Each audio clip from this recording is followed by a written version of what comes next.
Ascent of sap. It is the upward movement of water from roots to the upper parts of the plant. So, ascent of sap means the water and minerals that have reached the xylem, that is called the sap. The water and minerals which are absorbed by the roots and it is given to the xylem. So that water and mineral is known as sap. Now this sap needed to transport upwards through the xylem vessel. Through xylem vessel, water or the sap need to be transported to upward to the leaves. So this process is known as the ascent of sap. There are mainly four forces. First one is root pressure. So as you know that due to osmosis and diffusion process, the water and minerals which enters into the roots from the soil. Now to take the water and minerals to upward direction, some amount of pressure or some amount of force is required to take the water and minerals to the upward movement. So that pressure is known as root pressure. So root pressure is the pressure in the xylem vessel which causes the upward movement of a sap to the leaves. Second one, adhesion and cohesion forces. So water molecules from a continuous column from the roots to the leaves due to two forces. The water molecules from the root to the leaves. To reach the water molecules from the root to leaves, there are two forces are needed. One is cohesion force, second one is adhesion force. Cohesion means attraction between the water molecules of water. There are the water molecules, so these water molecules will attract to each other. So some amount of force is applied to take the water molecules from the root to leaf. Second one, adhesion, attraction between the water molecules and the walls of xylem vessels. So here the water molecules will attract one another, but it is in the walls of xylem vessels. Third one, capillary force. Capillary force, the xylem vessels act as a capillaries. So in the xylem there are different types of cells. One of the type is xylem vessels. So xylem vessels act as a capillaries, that is narrow tubes. So these narrow tubes create the force. So when it creates the force which helps to take the water to raise to great height. Especially for the tall trees, the capillary force is needed to reach the water to the great heights. Fourth one, transpiration pull.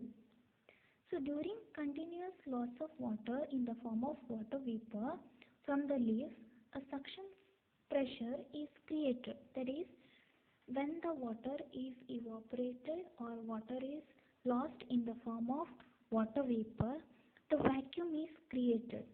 So thus the suction force is developed. So when the suction force is developed, which causes the sap to be pulled up. When the pressure is applied, the sap which need to be pulled up.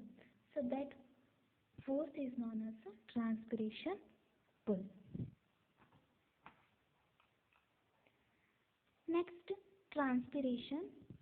Transpiration is the process of loss of water in the form of water vapor through the aerial parts of the plant. So all the human beings will sweat. So same the way in case of plants, the loss of water, it will be in the form of water vapor.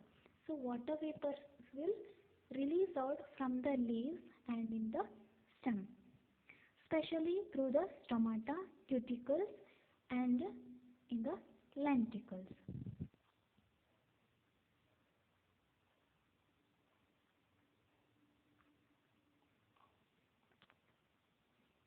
Mechanism of transpiration. When the water rises up the stem and reaches the leaves through the veins after absorption by the roots from the soil. Now water is present in the leaves, and when these plants are exposed to the sun, some amount of water vapor or some water is lost in the form of water vapor. So by looking at the figure, you can make out there is a space that is called intracellular space that is in the mesophyll cells. So here the water vapors from this water film, it reaches to the water vapors are released out through this intracellular space. So there is a air space, the water molecules is released out from the xylem, and which is passed to the different cells. Again at the final it will come back to the it will come out from the stomatal opening. So from the stomatal opening the water vapor which releases out. So this is the mechanism of transpiration. Importance of transpiration. So one is the importance of transpiration is it helps in cooling the plant body. When the water is evaporated, the water vapors are released out from the plant body, which is the plant body gets in a it will be in a cooling, or it helps in the cooling the plant body. It helps in the ascent of sap. The transpiration will help to take the water molecules or take the water and minerals from the roots. It helps in the distribution of water throughout the plant. So this transpiration will help to transport the water throughout the plant. It helps in keeping the cells of the plant in a turgid condition. So when the water is absorbed by the roots, the cells which is filled with the water, so the cells always in a turgid condition. So these functions or these things which is helps the transpiration will help the plant in this way. Relation between transpiration and absorption of water. There is a relationship between the transpiration and absorption of water. So when the water is lost from the plant in the form of water vapor, a vacuum is created, so the suction force develops. This helps in the greater absorption of water by the roots. That is, when the water vapors are lost from the plant, the amount of absorption will be increases, because in the plant there will be less amount of water, so it needs to be absorbed, more amount of water need to be taken upward. Rate of transpiration is more than the rate of water. So when the amount of water is less in the plant body, there will be wilting of the leaves occur, that is complete loss of water in the leaves. So the plants may even it droops. If the leaves remains wilted for a longer time, they may die, because the amount of water is completely lost. So sometimes the plants may die. So wilting also helps in the reducing the further loss of water, it causes the leaf to be greatly dehydrated, and even death of the leaf cells can occur if the amount of water is too much less in the plant body. The plant will die. Factors affecting transpiration. There are two types of factors affecting transpiration: external factors and internal factors. So in the external factors, intensity of the light. So here intensity of the sunlight in the transpiration is more in high intensity, that is in the daylight. Second one is temperature.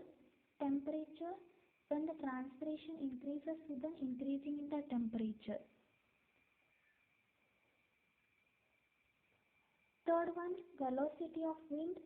Transpiration increases with the velocity of wind. Humidity is the air is humid, transpiration will be reduced. Internal factor, water content of the leaves. The water content of the leaves wilt to reduce the transpiration if the water content of the leaves decreases due to insufficient absorption of water by roots. Mineral nutrients in plants. Most of the minerals present in the soil can enter the plants. Some of them are essential for the structure and physiology of plants, and without them plants cannot complete their life cycle. So there are two types of nutrients: macronutrients and micronutrients. Macronutrients are the nutrients are needed by plants in a greater amount. That is, the plants need the nutrients in a greater amount. The amount of nutrients is required it requires more. Example: nitrogen, phosphorus, magnesium, potassium, calcium, etc. Second one is micronutrients. These are the nutrients are needed by the plants in a small amount. It requires very small amount. It doesn't require in a greater amount. So small amount of nutrients are required. So they are examples: zinc, copper, manganese, etc.